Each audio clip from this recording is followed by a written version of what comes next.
ప్రకాశం జిల్లా జనసేన పార్టీలో ఒక వీర మహిళగా ఒక సామాన్య కుటుంబం నుంచి వచ్చి రాష్ట్ర స్థాయిగా ఆమెకు గుర్తింపు.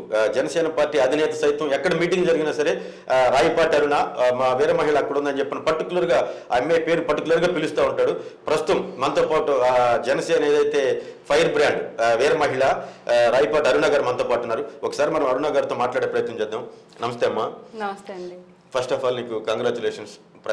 ప్రకాశం జిల్లా నుంచి ఒక జనసేన పార్టీ తరపులో అతి చిన్న వయసులో జనసేన పార్టీ అధినేతే ఎక్కడ జనసేన పార్టీకి సంబంధించిన రాష్ట్ర స్థాయి మీటింగ్ జరుగుతున్నా కూడా ఆ మీటింగ్కి నిన్ను ప్రత్యేకంగా ఆహ్వానించడం, అక్కడ నీకు మాట్లాడటానికి అవకాశం ఇవ్వటం, అక్కడ నీ మాటల ద్వారా మీ జనసేన పార్టీ అధినేతని, అదేవిధంగా రాష్ట్ర వ్యాప్తంగా మీ మాటలకు మంచి పేరు, ఏదైతే ఇప్పుడు వైసీపీ వాళ్ళు ఫైర్ బ్రాండ్ అని చెప్పుకుంటూ ఉంటారు, వాళ్ళందరికీ జనసేన తరపు నుంచి నువ్వు పెద్ద ఫైర్ బ్రాండ్.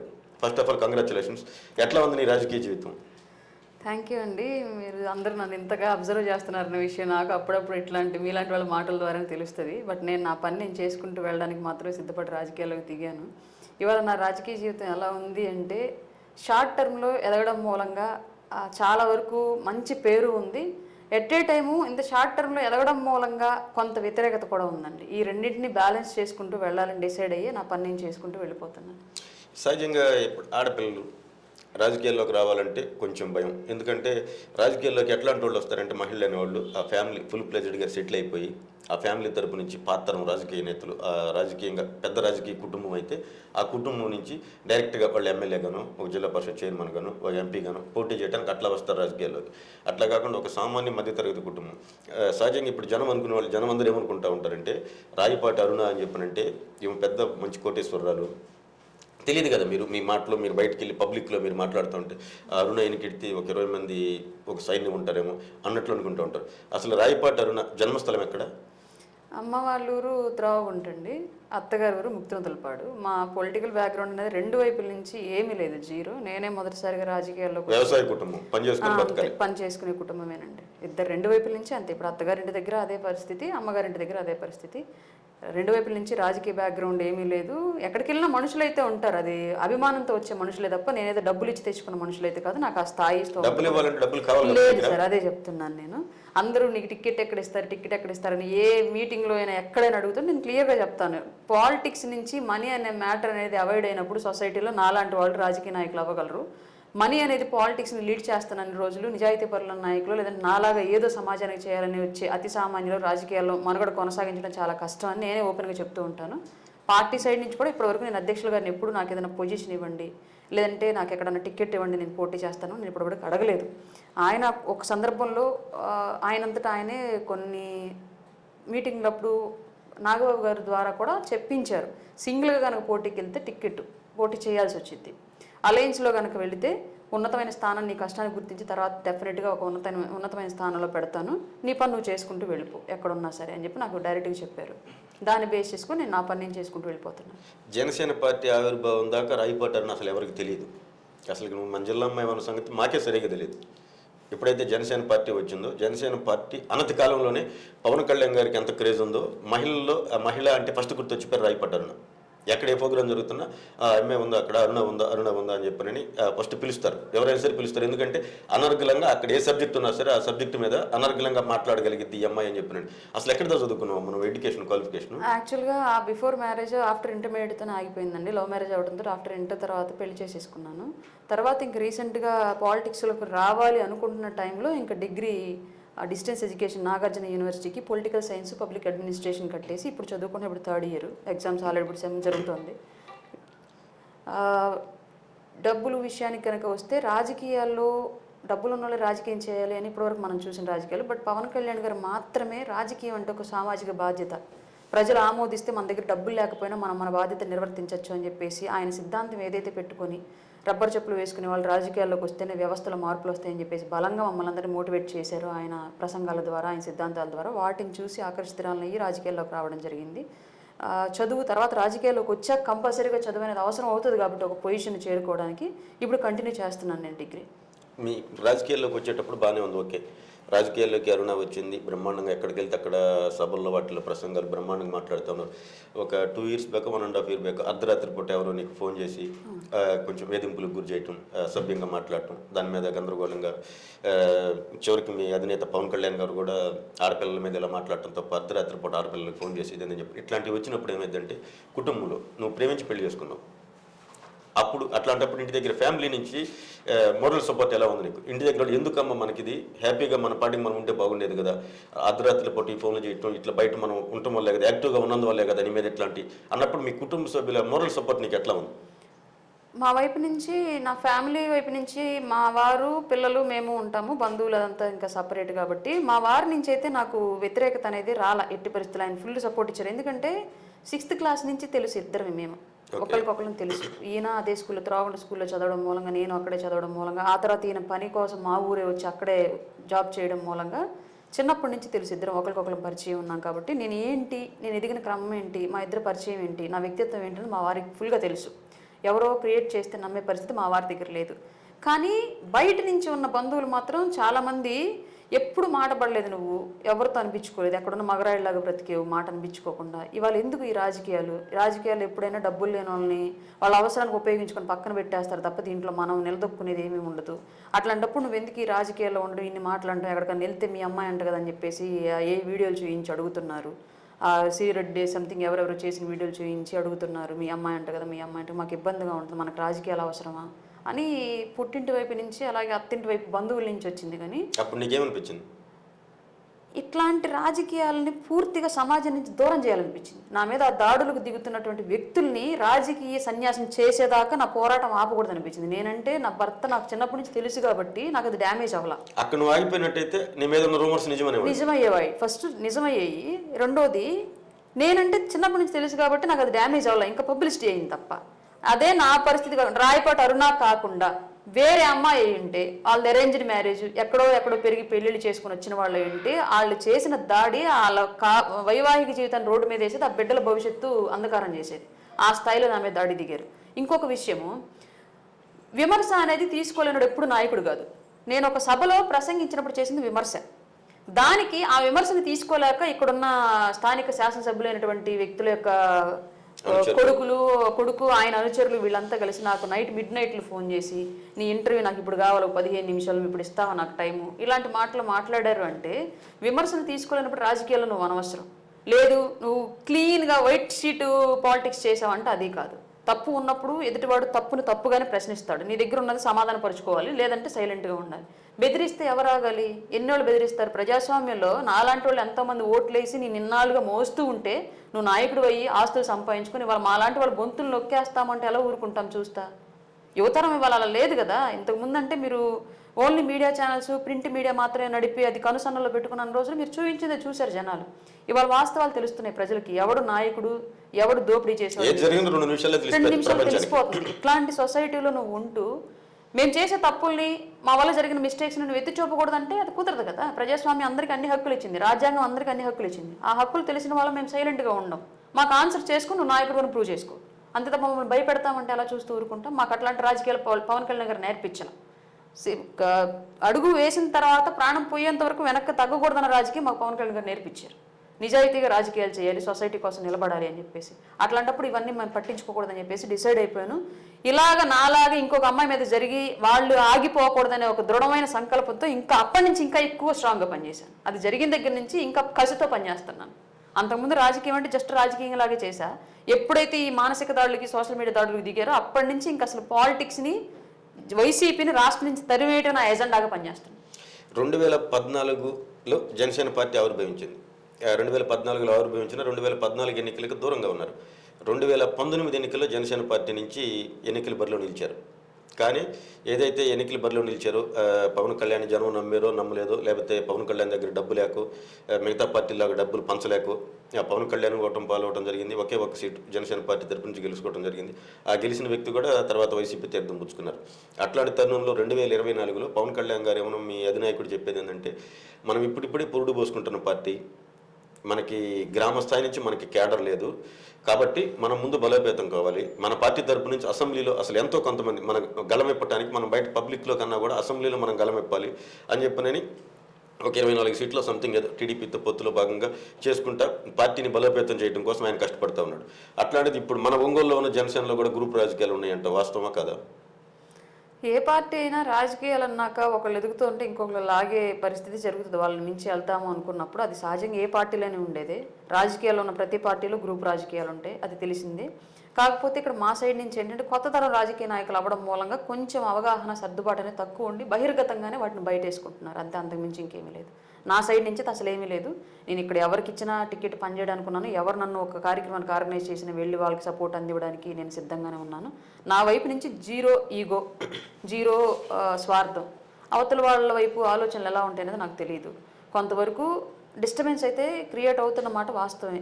ఎక్కడన్నా బ్యానర్లు వేస్తే బ్యానర్లో ఆ అమ్మాయి ఎందుకు వేశారని చెప్పేసి అడగడం, ఎక్కడైనా ప్రోగ్రామ్ పిలిస్తే ఆ అమ్మాయిని మీరు ఎందుకు పిలుస్తారని చెప్పేసి అడగడం, వేరే ప్రోగ్రాంలు ఏదైనా పక్క ఊర్లు పక్క నియోజకవర్గాల్లో కూడా ఎక్కడైనా పిలుస్తున్నారు అంటే ఆ అమ్మాయి వేస్తే పలానా వాళ్ళు రారు, మేము రాము అని చెప్పేసి డిమాండ్లు చేయడం, ఇట్లాంటివి జరుగుతున్నాయి. అంటే పిల్ల రాజకీయాలు ఇవేమో అని చెప్పేసి అనిపించింది నాకు ఒక్కొక్కసారి. నేను ఇప్పుడు అలా చేయను, ఎందుకంటే నన్ను పిలిస్తే వాళ్ళని పిలవద్దని కానీ, వాళ్ళు వస్తే నేను రాను అని కానీ, లేదంటే వాళ్ళకి ఏదైనా నెగిటివ్గా చేద్దామని కానీ, ఈవెన్ నేను ఇప్పుడు కూడా స్టిల్ సింగిల్ మెసేజ్ కూడా ఎక్కడ సోషల్ మీడియాలో కానివ్వండి ఎక్కడ పోస్ట్ చేయడం కానీ, పార్టీ ఆపోజిట్ స్టాండ్ ఎక్కడ నేను వాయిస్ రేస్ చేయడం కానీ ఎప్పుడు చేయను. నాకు ఇంత తక్కువ స్థాయిలో ఉన్న వ్యక్తినైనా ఆర్థికంగా కానీ మిగతా రకాలుగానే నాకు ఒక మంచి పేరు పవన్ కళ్యాణ్ గారి దగ్గర ఉంది అంటే నేను పార్టీ లైన్ దాటను, విలువలను ఎక్కడో కోల్పోను, స్వార్థంగా ఎప్పుడూ ఆలోచించను. ఫైనల్గా నా అల్టిమేట్ గోల్ పవన్ కళ్యాణ్ గారిని ముఖ్యమంత్రి చేయాలి. అప్పటి వరకు నేను రాజకీయాల్లోనే ఉండాలి. నా కష్టం కూడా ఆయన పార్టీ గెలుపుకి ఉపయోగపడాలి. ఇదే వెర్షన్లో ఉన్నా నేను. ఈ చిన్న చిన్న డిస్టర్బెన్సెస్ అనేవి కాలం గడిచిపోయే కొద్దీ అవే తొలగిపోతే నేను భావిస్తున్నా. ఆల్రెడీ అధ్యక్షుల వారి దృష్టిలో కూడా పెట్టాను ఇక్కడ జరుగుతున్న విషయాలన్నీ కూడా. ఆయన ఆఫ్టర్ ఎలక్షన్ ఒకసారి మనం కూర్చొని మాట్లాడదామని చెప్పేసి కూడా హామీ ఇచ్చారు ఆ విషయం గురించి నాకు. ఇటీవల 2 రోజుల క్రితమే సాక్షి పేపర్లో పెద్ద కథనం, ప్రకాశం జిల్లా జనసేన పార్టీలో 2 గ్రూపులు, రియాజ్ గారికి సీట్ ఇవ్వలేదని అలకబోని రియాజ్ గారు కనపడకుండా లేరు, రియాజ్ గారికి అరుణ గారి మధ్యలో కోల్డ్ వార్ నడుస్తూ ఉంది, అందుకని రియాజ్ గారికి సీట్ లేదని చెప్పినని జనార్దన్ గారు అరుణని దగ్గరికి తీశాడు, అరుణకు మోరల్ సపోర్ట్ చేస్తూ ఉన్నాడు. మార్కాపురం గిద్దలూరులో కూడా జనార్దన్ గందరగోళం చేస్తూ ఉన్నాడు అని చెప్పినని దామచర్ల జనార్దన్ గారి మీద రియాజు అరుణ మీ ముగ్గురిని మెన్షన్ చేస్తూ సాక్షిలో పెద్ద కథనం. దానికి మీ జనసేన మిత్రులైతేనేమి లేదా అటు పక్క టీడీపీ శ్రేణులు అయితేనేమి ఎవరైతేనే సాక్షి దినపత్రికలు కూడా తగలబెట్టడం జరిగింది. అసలు దీని మీద ఎక్కడ రాయిపోటారున ఏం మాట్లాడలేదు, రియాజ్ గారు ఏం మాట్లాడలేదు. నాకు సంబంధించినంత వరకు గతంలో కూడా 2 సార్లు ఎప్పుడు సాక్షి పేపర్లో ఇదే విధంగా ఒక కథనాలు రాశారండి. ఒకటేమో గద్దలగుంట జెండా ఆవిష్కరణ వెళ్ళినప్పుడు ఒక డిస్టర్బెన్స్ జరిగింది, దాన్ని బేస్ చేసుకొని మాకు వ్యతిరేకంగా రాశారు. రెండోది సమన్వయ కమిటీ టీడీపీ జనసేన సమన్వయ కమిటీ జరిగినప్పుడు అక్కడ ఒక డిస్టర్బెన్స్ జరిగింది, దాన్ని బేస్ చేసుకొని రాశారు. అప్పుడు రాసిన దానికి సరే అక్కడ కొంత కనిపించింది కాబట్టి జరిగిన డిస్టర్బెన్స్ అనేది రాశారని అనుకున్నాను. నేను సైలెంట్గా ఉన్న, దాని గురించి ఏం మాట్లాడలేదు. దాని తర్వాత మా పార్టీలోనే నేనంటే పడని వాళ్ళు నేనే రాయించానని చెప్పేసి ప్రచారం కూడా చేశారంట. దానికి సంబంధించి నాకు తెలిసినంత వరకు అట్లాంటి చీప్ వ్యక్తిత్వం నాది కాదు. ఫస్ట్ ఇది నేను పార్టీలో నా గురించి అట్లా మాట్లాడాలనుకుంటున్న వాళ్ళకి చెప్తున్నాను. నాకు డబ్బులు లేకపోయినా విలువలు ఉన్నాయి, వ్యక్తిత్వాన్ని నిలబెట్టుకునే వ్యక్తిని నేను. పార్టీలోకి వచ్చి ఇన్నాళ్ళు అవుతున్నా స్టిల్ ఈ రోజు కూడా ఒక ఆర్థిక నేరం కానీ, ఒక రాంగ్ యాటిట్యూడ్ కానీ, ఒక బ్యాడ్ క్యారెక్టర్ అసాసినేషన్ వైపు కానీ నేను ఎప్పుడు ఎవరికి అవకాశం ఇవ్వాలి. విలువలు నిలబెట్టుకునే వ్యక్తిని నేను. పైగా దానికి సంబంధించి స్పందించలేదు, రాయించారని చెప్పేసి నా మీద చేసినప్పుడు నేను మాట్లాడలేదు. ఎందుకంటే అక్కడ 2 సంఘటనలు కొంతవరకు జరిగినాయి. వాళ్ళు వైసీపీ వాళ్ళు ఏదో సాక్షి రిపోర్టర్లు ఏమన్నా మఫ్టీలో ఉండి కూర్చుంటారు, లేదంటే ఇంకెవరైనా వాళ్ళకి చేరవేసే వాళ్ళు ఉన్నారు నాకు తెలియదు. కానీ అక్కడ జరిగిన 2 సంఘటనలు వాడు రాశాడు. సరే నేను వీళ్ళని ఎందుకు మనం కదిలించుకోవాలి, ఇప్పుడు ఎవడు రాశాడు ఏంటని నేను దీని గురించి ఎంక్వైరీ చేసి ఇదంతా తలనొప్పి విషయం. వాళ్ళు అలాగో అది వైసీపీ కరపత్రం, మనం ప్రత్యేకించి ఇప్పుడు ఎంక్వైరీ చేసినా దానివల్ల మనకు ఉపయోగం ఉండేది ఏముండదని చెప్పేసి వదిలేశాం. నిన్న రాసింది మాత్రం కంప్లీట్గా వాడి కక్ష మా మధ్య గొడవలు పెట్టాలన్న ఉద్దేశంతోనే సాక్షి వాడు రాశాడని అర్థం. ఎందుకంటే సీట్లు ప్రకటించినాక నేను ఇప్పటివరకు జనార్దన్ గారిని కలవాల, అసలు ఇప్పటివరకు కలవలేదు. సీట్లు ప్రకటించిన రోజు నేను అలాగే మా జిల్లా కార్యవర్గం రియాజ్ గారు అందరం కలిసి సిఎస్పురం పార్టీ కార్యాలయం ఓపెనింగ్లో ఉన్నాం. లిస్ట్ వచ్చింది. సేమ్ ఇట్లాగా మీరు కూర్చున్నట్లుగా ఆయన ఉన్నాడు, నేనున్నాను. ఆయన ఫోన్లో ఆయన చేసి ఎవరొకరు విష్ చెప్తున్నాను, నా ఫోన్లో నేను చేసి విష్ చెప్తున్నాను. అందులో భాగంగానే ఒక ఫస్ట్ దామచర్ల జనార్దన్ గారికి, 2వ ఫోన్ ఉగ్ర నరసింహారెడ్డి గారికి, 3వ ఫోన్ బిఎన్ విజయకుమార్ గారికి చేశాను. ఈ ముగ్గురిని కలుద్దాం అనుకుంటే జనార్దన్ గారు అరుణాచలంలో ఉన్నానన్నారు, ఉగ్ర గారు మాల్కొండలో ఉన్నానన్నారు. ఇంకా బిఎన్ గారు చేస్తే ఆయన ఫోన్ లిఫ్ట్ చేయాలి. అప్పుడు సాయంత్రం ఇంటికి వచ్చేటప్పుడు చేశాం. మేము సిఎస్పురం నుంచి వచ్చేటప్పుడు నాకు నైట్ అయిపోయింది. రిటర్న్లో చేశాను. ఎక్కడ ఉన్నారు సార్ అంటే ఆఫీస్లో ఉన్నానమ్మా అన్నారు. డైరెక్ట్గా నాతో పాటు నా వెనకాల ఉండే కుర్రోళ్ళు నేను అందరం వెళ్ళి ఆయనకి బొకే ఇచ్చి విష్ చేసి వచ్చేసాం అంతే. నేను ఇప్పటివరకు జనార్దన్ గారిని కలవలేదు, మాట్లాడలేదు దాని గురించి. కానీ కలిసినట్టు వర్గాలంటే రెండవ విషయం ఏంటి అంటే సమన్వయ కమిటీ మీటింగ్ తర్వాత ఇప్పటివరకు కూడా నాకు టీడీపీ నుంచి ఏ మీటింగ్కి ఇన్విటేషన్ రాలా. ఈవెన్ నిన్న బీసీ గర్జన జరిగినప్పుడు కూడా నేను బీసీ నాయకురాలని తెలుసు, అయినా నాకు ఇప్పటివరకు టీడీపీ వైపు నుంచి ఇన్విటేషన్ రాలి. ఆ రోజు జనసేన వైపు నుంచి దర్శికి సంబంధించి గరికపాటి వెంకట గారు ఒక్కళ్ళే జనసేన కండ వేసుకుని ఆ మీటింగ్లో ఉన్నారు, మిగతా ఎవరు లేరు మా పార్టీ సైడ్ నుంచి. ఈవెన్ నన్ను కూడా పిలవలేదు. వాళ్ళు ఎందుకు పిలవలేదంటే నాకు తెలియదు యాక్చువల్గా. ఇంకా ఎక్కడ జనార్దన్ గారు నాకు సపోర్ట్ ఇస్తుంది, ఎక్కడ నేను జనార్దన్ గారు మాట్లాడుకుంటుంది, ఎక్కడ రియాజ్ గారికి జనార్దన్ గారికి పడింది. వాళ్ళిద్దరు కలిసి అన్ని ప్రోగ్రామ్స్ అటెండ్ అవుతున్నారు. రియాజ్ గారు జనార్దన్ గారు ప్రతి ప్రోగ్రామ్ కలిసి అటెండ్ అవుతున్నారు, ప్రతి ప్రోగ్రామ్ కలిసే చేస్తున్నారు. దూరం ఉంటుంది నేనే. అంతర్గతంగా కారణాలు ఏమైనా నన్ను ఎందుకు పిలవట్లేదని నాకు ఇప్పటికి కూడా తెలియదు యాక్చువల్గా. నేను ఓపెన్గా చెప్తున్నా ఆ విషయం. ఒంగోలు కార్యక్రమాలకి జనసేన వైపు నుంచి ఎందుకు పిలవట్లేదని నాకు క్లారిటీ ఉంది, టీడీపీ వైపు నుంచి ఎందుకు పిలవట్లేదని నాకు క్లారిటీ లేదు. నేను అడగాలని కూడా అనుకోవట్లేదు. నేను పనిచేసే కార్యక్రమానికి ఇన్విటేషన్ లేదు, అఫీషియల్గా జరిగిన ఏ కార్యక్రమానికి నాకు ఇన్విటేషన్ లేదండి. సమన్వయ కమిటీ తర్వాత మళ్ళీ నన్ను ఏ కార్యక్రమానికి ఇన్వైట్ చేయలే. దానికి కారణాలు ఏంటనేది నాకు తెలియదు. వాళ్ళే వాంటెడ్గా పిలవలేదా, లేదంటే ఇక్కడ మా సైడ్ నుంచి వాళ్ళ మీద ప్రెషర్ వచ్చింది ఆ అమ్మాయిని పిలవద్దు అనేది నాకు అది తెలియదు. ఒక్క బీసీ మీటింగ్ అప్పుడు మాత్రమే నేను బీసీనైనా సరే వేరే వాళ్ళని వేరే కమ్యూనిటీ నుంచి పిలిచాను. అంటే ఇంతకుముందు జరిగింది ఒకటి, నిన్న జరిగిన మీటింగ్ కాకుండా. దానికి మాత్రమే వేరే ఎస్సీ సామాజిక వర్గం నుంచి అటెండ్ అయితే అది మాత్రం నేను పాయింట్అవుట్ చేసి పార్టీ ఆఫీస్ మనోహర్ గారికి చెప్పాను. నేను ఇక్కడ బీసీ నాయకురాలని సార్, ఇక్కడ మరి బీసీ మీటింగ్ అన్నారు, వైఎస్ఆర్సీ టీడీపీ వైపు నుంచి పిలిచినప్పుడు మన సైడ్ నుంచి ఎస్సీ సామాజిక వర్గం నాయకులను పంపించారు సార్, మరి నేను కనిపించలేదా మన వాళ్ళకి, లేదంటే రిఫర్ చేయలేదా ఏంటి, నాకు అర్థం కాలేదు సార్ ఇదేంటి అంటే, ఒక 2 నెలలు ఓపిక పట్టు, నువ్వు ఏం జరిగినా పార్టీ కోసం అవన్నీ మనసులో పెట్టుకుని ఓపిక పట్టు, తర్వాత మాట్లాడదాం మనం దాని గురించి. ఈ 2 నెలలు వాటి మీద దృష్టి పోనివ్వకుండా నువ్వు క్లియర్గా పార్టీకి ఎలా అనేదే దాని మీద దృష్టి పెట్టు. నువ్వు ఆగిపోతే కొంచెం ఇబ్బంది ఎదురైంది కాబట్టి నువ్వు అసలు అట్లాంటి మనసులో పెట్టుకుని ఆగిపోవద్దు. నువ్వు ఇంతకుముందు ఎంత అడిగే నేను మనోహర్ గారి అలగలేదు, విషయం చారవేయాలి కదా. ఇప్పుడు నాకు జరిగిన విషయం అధిష్టానానికి చెప్పాలి కదా. అధిష్టానానికి చెప్పాను నేను ఇలా జరిగింది సార్ అని, ఫొటోస్తో సహా ఫార్వర్డ్ చేసి చెప్పాను. దానికైనా నాకు ఒక ఇన్ఫర్మేషన్ ఇచ్చారు, నువ్వు ఈ 2 నెలలు మాత్రం ఇవేం మనసులో పెట్టుకో, మాకు ఇప్పుడు అంతర్గతంగా ఉన్న ఇష్యూస్ని సెటిల్ చేసే టైం మన దగ్గర లేదు కాబట్టి ఎవరికి వాళ్ళు బ్యాలెన్స్గా వెళ్ళండి, ఆఫ్టర్ ఎలక్షన్ మనం దీని గురించి మాట్లాడదామని చెప్పేసి మనోహర్ గారు చెప్పారు. అప్పటి నుంచి నేను సైలెంట్గానే ఉన్నాను, నేను ఇంకేం మాట్లాడలేదు, నన్ను పిలవలేదు చేయలేదు, ఇప్పటివరకు కూడా నేను పార్టీకి మళ్ళీ చెప్పలేదు ఇంకెప్పుడు. అదే ఫస్ట్ అదే లాస్ట్ చెప్పారు. అందుకని ఈ మధ్యకాలంలో గొంతు సరిగా వినపట్లేదు అరుణాది. అలాగేం లేదు సార్, గొంతు నాది ఎందుకు వినిపించట్లేదు సార్, ఎక్కడ పట్టినా నేనే కనిపిస్తుంటే. ఒంగోలు వినపట్లేదు, బయట ఒంగోలు అంటే నాకు ఇన్విటేషన్ రావట్లా, లోకల్ గా జరిగే కార్యక్రమాలకు నాకు ఇన్విటేషన్ రావట్లేదు. మన జిల్లాలో గెలుపు కదా కావాల్సిన ముందు మనకి, అది నిలబడ్డ అభ్యర్థులకు ఉండాలి, నేనేం చేస్తా, నా చేతుల్లో లేని విషయం కదా అది. నిలబడే అభ్యర్థులకి నాయకత్వం బలపరుచుకునే నాయకులకి ఉండాలి. 10 మంది మనతో గతంతో పోల్చుకుంటే ఇప్పుడు మీ జనసేన పార్టీ బాగా బలపడింది. ఇటువైపున ఆమంచి స్వాములు గారు అయితేనేమి, ఇక్కడ గరికపాటి వెంకట్ గారు అయితేనేమి, ఇంకా కొంతమంది వచ్చే పొజిషన్లో ఉన్నారు మీ పార్టీ. వాళ్ళందరితో ఎట్లా ఉందో సరే ఒంగోలు తీసి పక్కన పెట్టి ఇప్పుడు ఇటు పక్కన స్వాములు గారు కానీ పెద్ద ఇటు పక్కన వెంకట్ గారు కానీ, నాకు అందరితో మంచి సంబంధాలు ఉన్నాయండి. నాకు అందరితో సత్సంబంధాలు ఉన్నాయి. స్వాములు గారి దగ్గరికి ఎవరైనా ఏదైనా ప్రోగ్రామ్ చెప్పడానికి వెళ్ళినారు, నాకు చెప్పారు అని అడుగుతారు. నా దగ్గరికి ఏమైనా చేసిన స్వాములు గారికి చేశారని అడుగుతాను. గరికపాటి వెంకట్ గారు స్టిల్ ఈ రోజు కూడా రోజు ఏదో ఒక టైంలో కాల్ చేసి ఏంటమ్మా పరిస్థితులు అర్థం కావట్లేదు, తొందరగా టికెట్ ఏదో డిసైడ్ చేస్తే పని చేసుకోవచ్చు మనం, ఇప్పుడు నాకు ఇక్కడ వచ్చి నువ్వు పని చేయాల్సిందే, నీకు తప్పదు అని గరికపాటి వెంకట గారు ఏదో హరిబాబు గారు కానివ్వండి. నేను లేదు సార్, నేను చెప్పాను కదండి, ఇప్పుడు నాతో పని చేయించుకోవాలి అనుకునే వాళ్ళు ఇచ్చే ఇన్విటేషన్ బట్టి నేను వస్తా, నేను యాస్పిరెంట్ని కాదు. సో ఎక్కడైనా పని చేయాలి నేను. అట్లాంటప్పుడు నన్ను ఎవరు నేను నా వల్ల యూజ్ ఉంటుందని నన్ను ఇన్వైట్ చేస్తే వాళ్ళకి నేను వర్క్ చేయడానికి సిద్ధంగా ఉన్నాను. పవన్ కళ్యాణ్ గారితో మంచి ర్యాపో, ఎక్కడ మీటింగ్ జరుగుతున్నా సరే అది అక్కడ ఉంది చూడండి, మా వీరమోహన్ ఒకసారి పైకి అరుణ పైకి అంటుంది, నువ్వు అక్కడ పైకి లేస్తావు, నీకు అక్కడ పీగిలీలు గాళ్ళు. ఇప్పుడు నీకు పవన్ కళ్యాణ్ గారు ఏమైనా హామీ ఇచ్చారా, అమ్మా అరుణ నువ్వు పార్టీ కోసం నీ గళం విప్పుతున్నావు ఒక మహిళగా, వైసీపీ వాళ్ళు ఎక్కడి నుంచి ఎక్కడ కౌంటర్ ఇచ్చినా సరే దానికి ప్రతి కౌంటర్ నువ్వు తప్పనిసరిగా ఎక్కడో చోట కూర్చొని వాయిస్ ఇస్తున్నావు, లేని పక్షంలో నువ్వు సెల్ఫీ వీడియో అని తీసి ఫేస్బుక్లో వాటిలో ఇట్లు పెట్టేస్తున్నావు, సోషల్ మీడియా ద్వారా నీకు అందుబాటులో ఉంటే మీడియా ముందు మాట్లాడుతున్నావు, అందుబాటులో లేని పక్షంలో ఫేస్బుక్ సంథింగ్ ఏదో దాని ట్విట్టర్ ఇన్స్టాగ్రామ్ ఏదో దాని నుంచి నువ్వైతే మెసేజ్ అయితే పంపిస్తూనే ఉన్నావు. నీకు పవన్ కళ్యాణ్ గారు ఏమన్నా గట్టి హామీ, అమ్మ అరుణ ఆఫ్టర్ ఎలక్షన్స్ 2024 ఎన్నికలు అయిపోయిన తర్వాత నీకు ఉన్నతమైన స్థానం అయితే నేను కల్పిస్తాను అని హామీ ఏమని ఇచ్చాడా? 100% అండి. ఇది ఇప్పుడు కాదు, దాదాపు 5-6 నెలల క్రితమే జరిగింది ఈ విషయము. కళ్యాణ్ గారి నుంచి ఆ హామీ ఉంది, నాగబాబు గారి నుంచి ఆ హామీ ఉంది, మనోహర్ గారి నుంచి ఆ హామీ ఉంది. నాకు మిగతా ఏం పట్టించుకోవద్దు. అంటే అది ఎందుకు వచ్చిందంటే డిస్కషను, చిరంజీవి యువత కాన్సెప్ట్ వైసీపీ వాళ్ళు నా మీద నేను మాట్లాడిన ఫుల్ వీడియో పెట్టకుండా జస్ట్ వాళ్ళని రెచ్చగొట్టేలాగా ఒక వీడియో ఎడిట్ చేసి పెడితే దాని మీద పెద్ద దుమారం జరిగింది అప్పట్లో. చిరంజీవి యువత సైడ్ నుంచి నా మీద లెటర్లు వదిలేసి బహిరంగంగా క్షమాపణ చెప్పాలి చిరంజీవి గారికి, లేదంటే పార్టీ నుంచి సస్పెండ్ చేయాలి అరుణని చెప్పేసి కొంచెం దుమారం రేగింది అప్పట్లో. అది జరిగిన తర్వాత నేను మిస్టేక్ చేయలేదు, కంప్లీట్గా వీడియో చూసి నాకు తప్పు అంటే నేను సమాధానం చెప్పుకుంటా, లేదంటే నేను చెప్పనండి, నేను చేయని తప్పు, సారీ చెప్పే వ్యక్తిని కాదు అని. అది కొంచెం అప్పుడు దాన్ని ఇంక డైరెక్ట్గా నాగబాబు గారు ఇన్వాల్వ్ అయ్యి విషయం మొత్తం చూసి తన తప్పు ఏమీ లేదు, వీళ్ళు వాంటెడ్గా చేసిన దాంట్లో మన వాళ్ళు ఇల్లు పడ్డారని చెప్పేసి సారు ఓపెన్గా వచ్చి ఖండించారు. ఆ తర్వాత ఏం జరిగిందంటే, నేనంటే అంటే నా ఎదుగుదల వాళ్ళకి ఇబ్బంది అయ్యిద్ది అనుకున్నారా, లేదంటే నాతో ఇంకేమన్నా కమ్యూనిటీ బేస్ కానివ్వండి, ఆర్థికంగా కానివ్వండి, ఇంకో కారణంగా కానీ డిస్టర్బెన్సెస్ ఉన్న వాళ్ళు ఏం క్రియేట్ చేశారంటే, ఒంగోలులో పవన్ కళ్యాణ్ గారు ఆ అమ్మాయిని దూరంగా పెట్టమన్నాడు, అందుకే మేము ఆ అమ్మాయిని దూరం పెట్టి ఏ ప్రోగ్రాంలకు మేము పిలవట్లేదు, చేయట్లేదు అని చెప్పేసి ప్రచారం స్టార్ట్ చేశారు. ఓకే.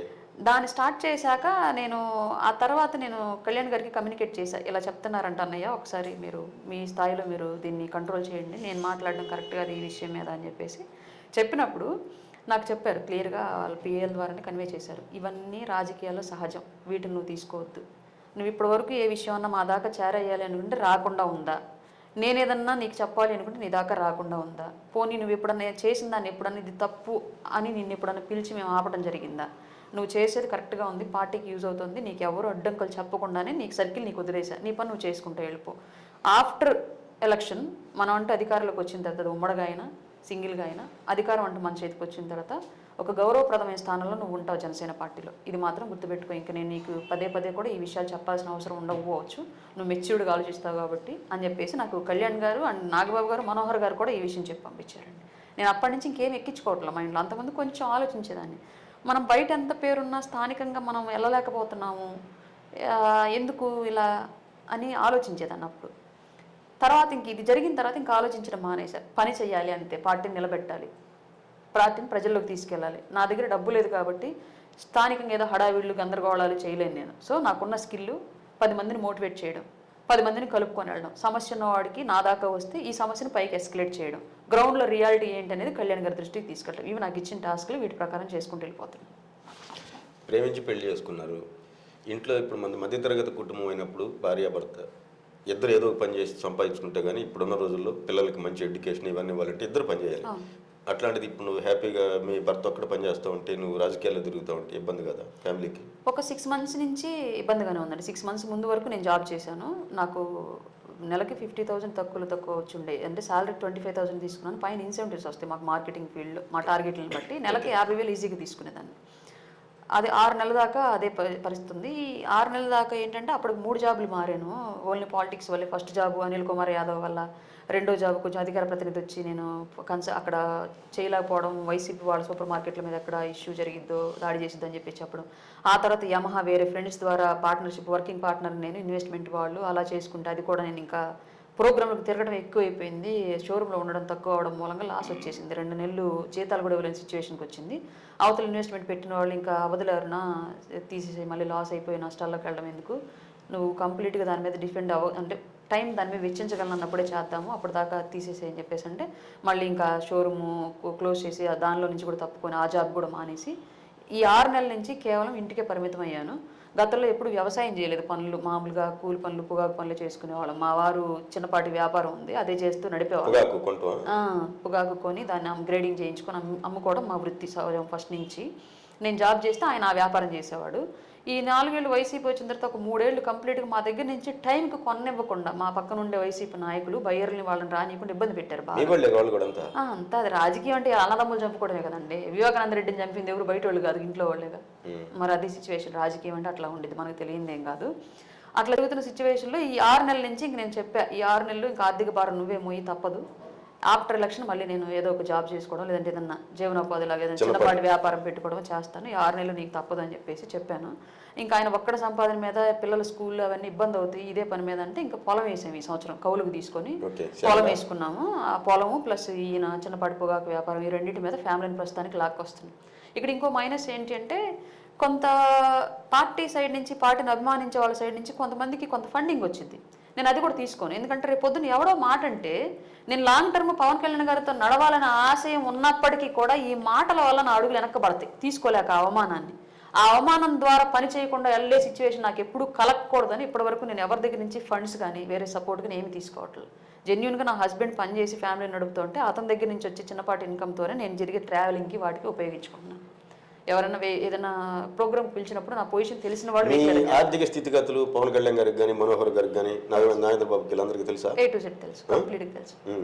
తెలిసినప్పుడు వాళ్ళు మీకు మొన్న తెలంగాణ ఎలక్షన్లు అప్పుడు కూడా మీకు అక్కడ డ్యూటీ బాధ్యతలు అప్పచెప్పినట్టున్నారు కదా, తెలంగాణ కూడా వెళ్ళున్నావు కదా, మరి ఇవన్నీ ఖర్చుతో కూడుకున్నాయి కదా. ఇక్కడ మనం మీ ఊరు నుంచి ముక్తునతులు బండి నుంచి ఉంగాలంటే ఇబ్బంది లేదు, నువ్వు బండి వేసుకొని వచ్చేస్తావు, అయిపోయింది, 50 రూపాయలు ఖర్చు. హైదరాబాద్కి వెళ్ళి 2 రోజులు ఉండి రావాలని చెప్పినట్టు 10,000 కావాలి. 10,000 సంపాదించాలంటే చాలా కష్టంగా. బయట ప్రోగ్రామ్స్కి అఫీషియల్గా వెళ్ళినప్పుడు నా ఎక్స్పెన్సెస్ వాళ్ళే చూస్తారు, ఆర్గనైజర్సే చూస్తారు, పార్టీ చూసిద్ది. పార్టీ సైడ్ నుంచి కార్యక్రమం ఎవరైతే ఆర్గనైజ్ చేస్తున్నారో వాళ్ళే చూస్తున్నారు. A to Z వాళ్ళే చూసుకుంటారు. నా ట్రావెలింగ్, నా అకామిడేషన్, ఫుడ్ మొత్తం అంతా వాళ్ళే చూసుకుంటారు. అక్కడ లోకల్గా నేను తిరగాల్సి వస్తే వెహికల్ మొత్తం వాళ్ళే చూసుకుంటారు.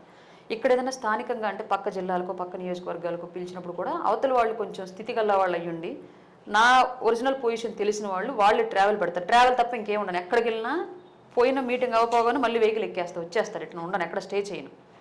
పిల్లలది బాధ్యత కూడా నా మీద ఉంది కాబట్టి బయటికి వెళ్ళి ఎక్కువ రోజులు ఉండే అంత టైం ఉండదు. మీ పిల్లలు ఏం చదువుకుంటున్నారమ్మా? Intermediate, 10th class, 8th class, ముగ్గురు. ఓకే. కాకపోతే స్థానికంగా జరిగే చిన్న చిన్న వాటికి నా పొజిషన్ తెలియని వాళ్ళు పిలిచేదానికి మాత్రమే నేను నా సొంత డబ్బులు పెట్టి. ఇంటర్మీడియట్ చదివే పిల్లలు ఉన్నారు నీకు? అవునండి. నువ్వే కాలేజ్ అమ్మాయిలా ఉన్నావు కదా. మ్యానుఫ్యాక్చరింగ్ డిఫెక్ట్ సార్, ఏం చేయలేదు. Manufacturing defect. ఇప్పుడు పవన్ కళ్యాణ్ గారు ఆదేశాల ప్రకారం రేపు జిల్లా వ్యాప్తంగా మీరు మన జిల్లా వరకే పరిమితమైన జిల్లాలో ఉన్నటువంటి 12 నియోజకవర్గాల్లో అది టీడీపీ కానీ జనసేన కానీ పోటీ చేస్తే ప్రతి ఒక్క నియోజకవర్గంలో మీరు ఇప్పుడు అన్నారు ఇందాక, ఏదైతే వాళ్ళు వీళ్ళు అనుకునేదాన్ని నేను పట్టించుకోను. పవన్ కళ్యాణ్ గారు నాకంటూ ఒక దిశానిర్దేశం. పవన్ కళ్యాణ్ గారి కోసం నేను జనసేన పార్టీలోకి వచ్చాను, ఆయన ఒక మంచి లీడర్గా చూడాలని. వీళ్ళందరితో సంబంధం లేకుండా ఈ 12 నియోజకవర్గాలు, ఉమ్మడి ప్రకాశం జిల్లా 12 నియోజకవర్గాల్లో మీరైతే పర్యటన చేస్తారా ఎలక్షన్? డెఫినెట్గా అండి. నాకు కనుక ఆల్రెడీ కొన్ని నియోజకవర్గాలు ఇప్పటికీ కొన్ని అప్పచెప్పారు. అంటే రేపు ఎలక్షన్కి వీటికి వెళ్ళాల్సి వచ్చింది అన్నట్లుగా ఒకటి వాళ్ళ ఇన్విటేషన్ మేరకే అది బత్తుల బలరామకృష్ణ గారిది ఒకటి, అలాగే నానాజీ గారిది ఒకటి, మాధవి గారిది ఒకటి. వాళ్ళే డైరెక్ట్ కాల్ చేసి జనసేనకు సంబంధించి అనౌన్స్ చేసిన వాళ్ళ వరకు ఆల్రెడీ ఇప్పుడు నాకు కాల్స్ చేయడం, నన్ను అడగటము, అలాగే నేను పలానా డేట్లు మీరు ఎప్పుడు పెట్టుకుని నాకు ముందు చెప్పండి అని చెప్పేసి నేను డేటు చెప్పడం కూడా జరిగిపోయిందంతా. వాళ్ళు స్టార్ట్ చేయడం, నన్ను రాష్ట్ర వ్యాప్త పర్యటనలకి జిల్లా నుంచి రాయిపడ్డారు. అంత తప్పదండి, నాకు అర్థమైపోయింది. రెండోది జిల్లాలో కూడా ఫస్ట్ ఉగ్ర గారు అడుగున్నారమ్మా, ఓకే అయితే టికెట్ ప్రచారానికి రావాల్సి వచ్చింది అని చెప్పేసి ఉగ్ర గారు ఒకళ్ళు, బిఎన్ విజయ్ కుమార్ గారు కూడా అడుగున్నారు. డెఫినెట్గా వస్తాను సార్, మీరు నాకు జస్ట్ డేట్లు ఎప్పుడు అనేది చెప్పి పిలవండి. నేను ఎంతవరకు ఇంపాక్ట్ చూపించగలను అంతవరకు నా స్థాయికి మించి చూపించగలను అంతే. ఇంకంతకు మించి నేను మీకు పెద్దగా హామీలు అయితే ఇవ్వను. బట్ కొంత క్యాడర్ని అయితే నేను మార్చగలిగేంత వాక్ చాతుర్యం నా దగ్గర ఉంది. అదే అడగాలనుకుంటున్నాను నేను. పెద్దగా చదువుకోలేదు, ఇంటర్మీడియట్, రాజకీయ కుటుంబం ఏం కాదు, బయటికి వెళ్ళి అటు ఇటు తగాదలు పెట్టుకోవటం ఏం కాదు, గుట్టుగా మీ ఇంట్లో ఏదో పని చేసుకోవటం, మీ పనులు, మీరు మధ్యతరగతి కుటుంబం.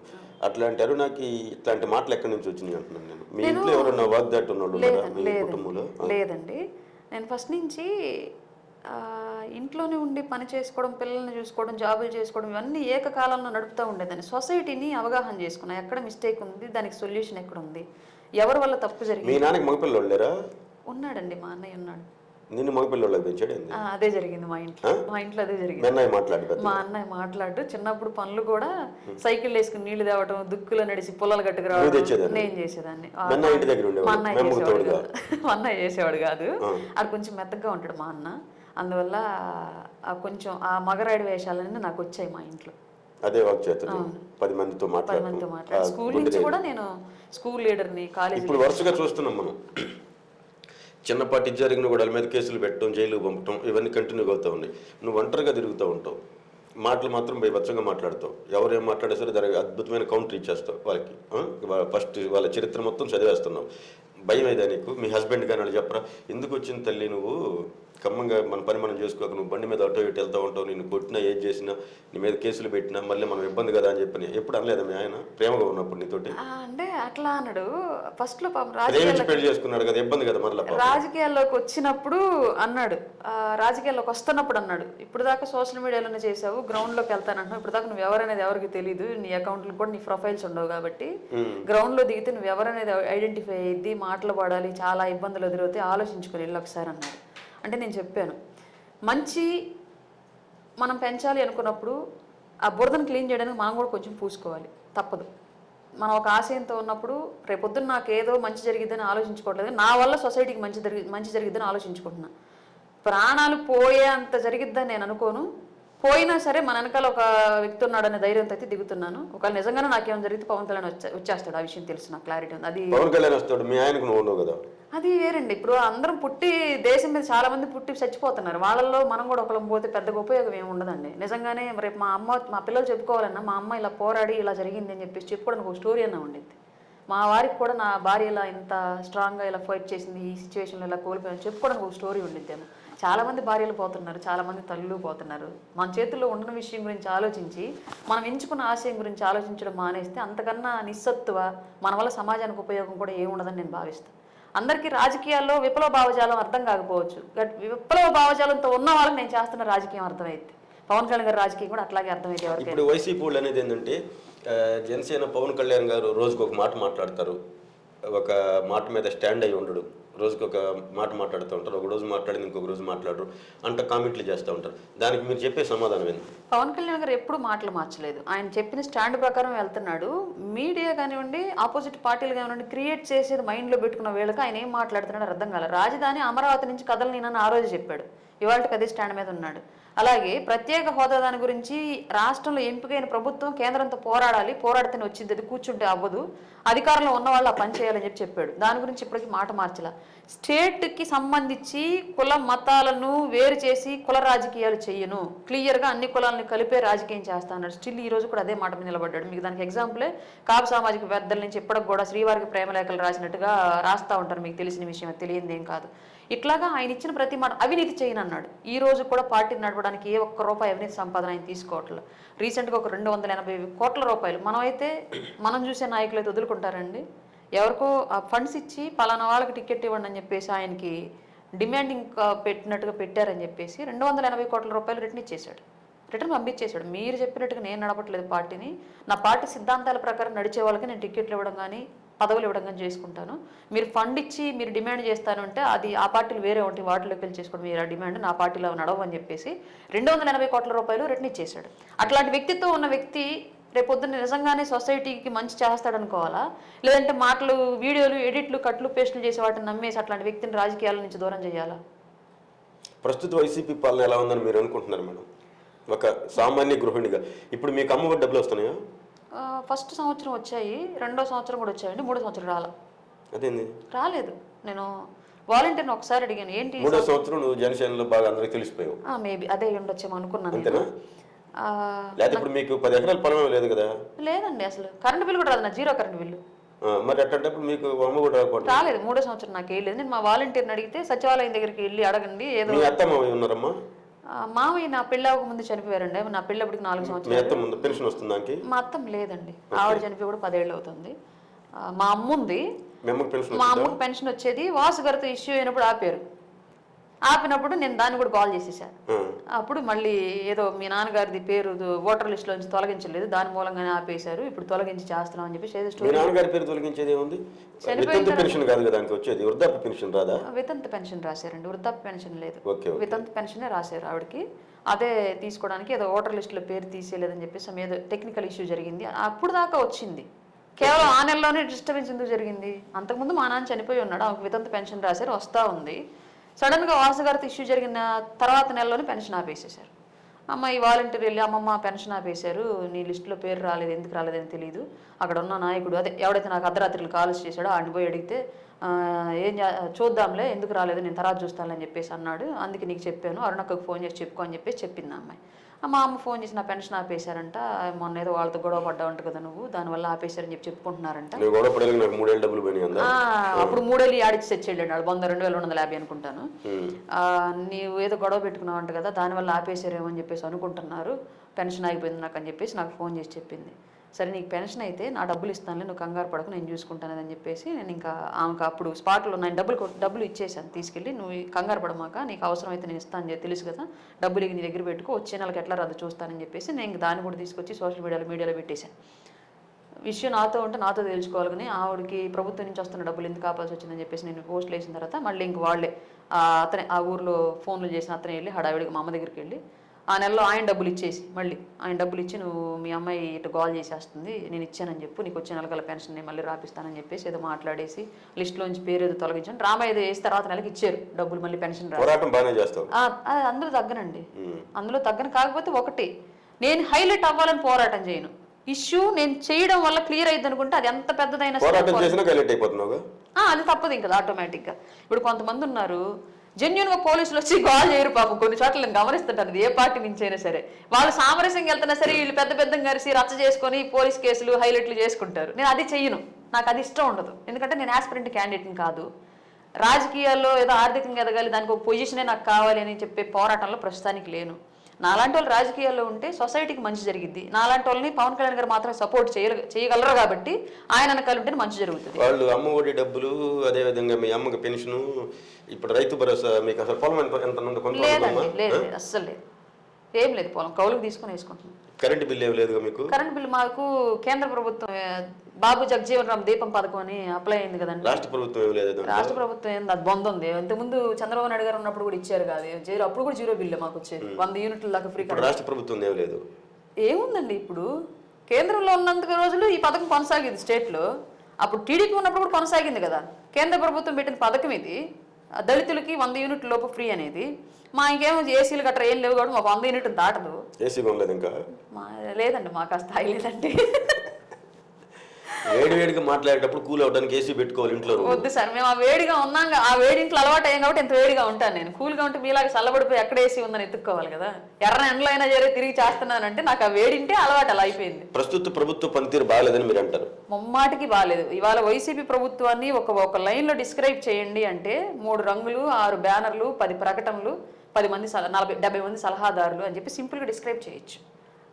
ఇన్ని ప్రాజెక్టులు, ఇన్ని రోడ్లు, ఇన్ని కాలేజీలు, ఇన్ని ఉద్యోగాలు, ఇంత ఆర్థిక వెసులుబాటు, ఇన్ని అప్పులు తీర్చారు, ఇంత ఆదాయం పెరిగిందని డిస్క్రైబ్ చేయడానికి వైఎస్ఆర్సీపీ పార్టీ అనే పార్టీ ఎలిజిబుల్ కాదు. వాళ్ళ గురించి చెప్పాలి అంటే కేవలం రంగులు, ప్రచారాలు, సలహాదారులు, ఎమ్మెల్యేలు, ఇదే చెప్పగలం. ఓకే, చివరిగా రాయపాటి అరుణ గోల్. వ్యవస్థలో మార్పు కోసం నిలబడ్డ రాజకీయ నాయకులు 100% ఆ వ్యవస్థ కోసం పోరాడాలి అంటే డబ్బులు లేని రాజకీయమే ఉండాలి. డబ్బులు పెట్టినోడు ఎవడైనా, ఏ పార్టీ అయినా రేపొద్దున మళ్ళీ దాన్ని సంపాదించుకోవడానికి ఆలోచిస్తాడు. కాబట్టి డెఫినెట్గా మనీ లేని పాలిటిక్స్ని తీసుకురావాలి, వ్యవస్థలో ఆ మార్పు తీసుకొచ్చేసేయాలి. 2029 కల్లా మహిళా బిల్లు రిజర్వేషన్ అమల్లోకి వచ్చింది. 2029 కల్లా నా వంతుగా నేను ఎంతో కొంత పార్టీలో కానివ్వండి, ప్రజల్లో కానివ్వండి నమ్మకం పెంచుకొని 2029కి పోటీ చేయాలి. అసెంబ్లీలో ఉండి నా వరకు నేను ఎంత చేయగలను రాజకీయాలు అంత చేయాలి. 2029 అసెంబ్లీ ఎన్నికల్లో ఉండి అసెంబ్లీలో నీ గళం అయితే ఇప్పాలి కోరుకుంటున్నాను సార్. డెఫినెట్గా ఎయిమ్ టార్గెట్ 2029. అధ్యక్షుల వరకు కూడా అదే చెప్పాను. 24కి నేను అడగను, నాకేమైనా ఇచ్చారా లేదని కూడా నేను చూడను. పని చేస్తా, పార్టీ డెవలప్ అవ్వాలి. ఏ ఆశయంతో అయితే మీరు పెట్టారో పార్టీని, ఏ ఆశయంతో, ఏ సిద్ధాంతంతో వాళ్ళ పార్టీని అవినీతిమయం కాకుండా నడుపుతున్నారో ఆ ఆశయంలో నేను భాగస్వామిని అవ్వాలి. నా ద్వారా అరుణకి అవకాశం ఇచ్చాం, అరుణ మనం ఏ ఆశయం అయితే ఎంచుకున్నామో దాన్ని ప్రజల్లో చూపించిందని చెప్పేసి మీరు చెప్పుకోగలగాలి. ఇప్పుడు మీ ఒంగోలులో ఉన్నటువంటి జనసేనలో ఉన్నటువంటి అంతర్గత విభేదాలు తొలగిపోతాయని ఊహించవచ్చా ఎలక్షన్లప్పటికి? నాకు తెలియదండి, అది నా సైడ్ నుంచి లేదు కాబట్టి తొలగించుకోకపోవడం అధిష్టానం ఇష్టం, అది క్రియేట్ చేసుకున్న వాళ్ళ ఇష్టం. నేను క్రియేట్ చేస్తే నా చేతిలో సొల్యూషన్ ఉందని దాన్ని నా వైపు నుంచి 100% నాకు ఓపెన్గా చెప్తున్నా. జగన్మోహన్ రెడ్డికి జనసేన కండవ వేసి ఒంగోలు నిలబెట్టినా సరే గెలిపిస్తానికి ప్రయత్నం చేస్తాను. అక్కడ నాకు వ్యక్తి ఇంపార్టెంట్ కాదు, పైన ఉన్న పవన్ కళ్యాణ్ గారు ఆయన ఇచ్చిన పొజిషన్ ఇంపార్టెంట్. ఆ పొజిషన్ తీసుకొచ్చుకున్న టికెట్ మీద బీఫామ్ మీద నుంచి ఉంటే జగన్మోహన్ రెడ్డి అని గెలిపిస్తాను నేను అంతే. పవన్ కళ్యాణ్ గారు నమ్మాను కాబట్టి ఆయన నిర్ణయం అడుగు కొంచెం కూడా పక్కకు పడినవను. ఓకే, నువ్వు అనుకున్నట్టుగా 2029 ఎన్నికల్లో తప్పనిసరిగా రాయపాటి అరుణ మన ప్రకాశం జిల్లా నుంచి ఏదో నియోజకవర్గం నుంచి మీ జనసేన పార్టీ తరపు నుంచి పోటీ చేసి అసెంబ్లీలో ఉండాలి. అదేవిధంగా నీ గొంతు ఎప్పుడు మోగపోకూడదు, నీ గలం ఇట్లాగే ఏదైతే అన్యాయం జరుగుతున్న దగ్గర ప్రతిసారి నీ గొంతు వినపడాలి.